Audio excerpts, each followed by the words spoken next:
Okey, dana persaraan ni tuan-puan, biasanya orang bersara umur berapa tuan-puan? Umur 60. KWSP kita tuan-puan, kita akan dapat pada umur 60 tahun tuan-puan. 30 tuan-puan. Nak pergi umur 60 ni tuan-puan, 30 tahun lagi. Tuan-puan tak rasa dalam masa 30 tahun ni harga barang dah naik banyak mana?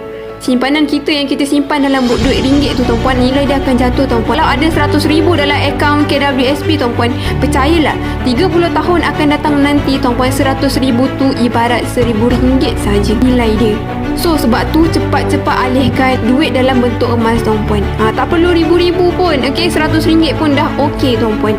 Securekan simpanan kita, kayakan diri kita dengan emas tuan-puan. Kalau tuan-puan Allah bagi hidup sampai umur 80 tahun tuan-puan, 60 bersara hidup sampai 8 tahun, 20 tahun mana nak cari duit survive tuan-puan. Anak-anak kita pun ada keluarga dia tuan-puan, dia pun tersempit dengan ekonomi dunia yang harga barang naik, harga rumah naik. Rumah pun sekarang orang tak mampu beli tuan-puan. Okey, semua dah buat full loan sekarang, berhutang. Dengan harga barang naik, harga minyak naik, mereka pun ada kehidupan mereka sendiri. Tuan-puan bertanggungjawab terhadap kehidupan tuan-puan sendiri. Bukan kerajaan, bukan nak tunggu bantuan kerajaan ataupun anak. Jangan jadikan anak sebagai dana persaraan tuan-puan. Walaupun memang anak kena berbakti kepada ibu bapa tuan-puan, tapi tak bermakna mereka perlu sara tuan-puan. Sebab apa? Dia pun ada keluarga dia sendiri.